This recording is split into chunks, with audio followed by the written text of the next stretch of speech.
You are obviously somebody who becomes very important to this conversation because you oversaw the prosecution of Derek Chauvin and the other police officers in a case that was history-making in the death of George Floyd. It was one of those things that caught the attention of the world, but the conviction that people thought should occur still felt elusive until the moment that judgment was handed down. Tell me about, as you see this situation, how you see it unfolding and what you believe should happen now. Well, I like the fact that the chief has taken swift administrative action by terminating these officers immediately. I like the fact that the DA has sought indictments right away. Of course, there's a long way between the point we're at and a conviction for these 5 defendants. It's going to take, you're going to need some expert testimony. You're going to need a lot more investigation. There are probably a lot more people who have seen this.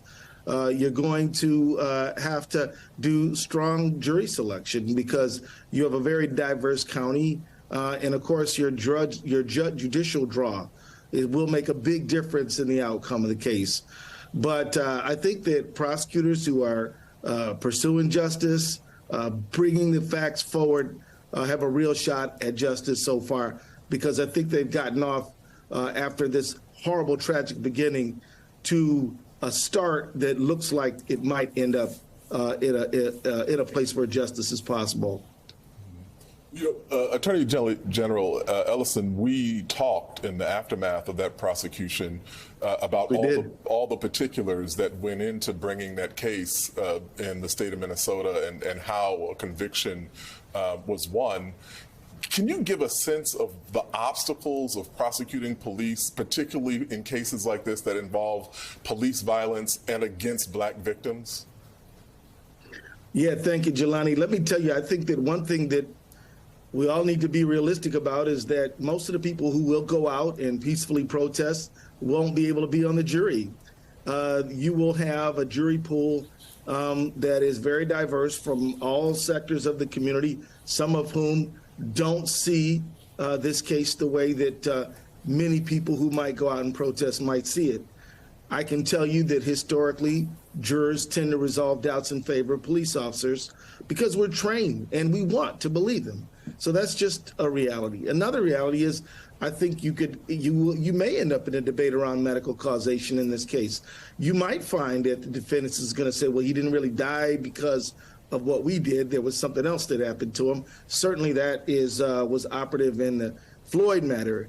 And then, of course, you've got all kinds of things, what the evidence the judge allows in and doesn't allow in is going to matter. And all these things go into it, and then plenty more. I think it's important not to make mistakes. I mean, you know, the truth is I'm glad to not see the DA on the TV because you want, you know, that DA is going to have to figure out how to get a jury and will probably have to meet change of venue art motions and a whole lot of other things. But of course, in the age of social media, I mean, I'm sitting in Minneapolis. You know, everybody in the world knows about this, so where are you going to go? But no doubt defense will make that motion. It's probably their duty to make that motion. So there are numerous pitfalls and a long way to go for this case. And one of them is exactly what you mentioned, that on one hand, the public pressure that is built by the fact that these videos go viral and people around the world see them. And even tonight, we've got no reports of violence, but there are lots of people out in the streets of America who are quietly and peacefully protesting what has happened. Here's a shot right here in New York City. Priscilla Thompson has been showing us the people who are walking in Memphis. But the bottom line is people form an opinion about this very quickly. It almost doesn't seem fair. I know in the Derek Chauvin trial, there were questions about whether people subscribed to the idea of Black Lives Matter or they were familiar with that. It almost doesn't seem fair that the thing that finally gives Black victims a voice, the idea that there are cameras and people see that stuff, then becomes disqualifying in some cases in a court of law.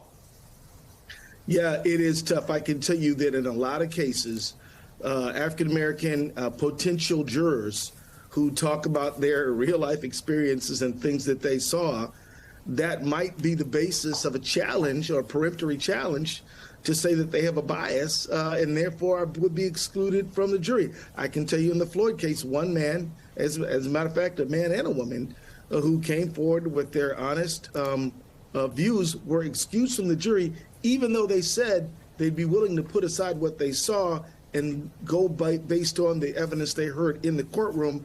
That prior experience they had was enough to form the basis of a peremptory strike, which meant that they were now off the jury. So that is a cruel irony, Ali. I'll agree with you.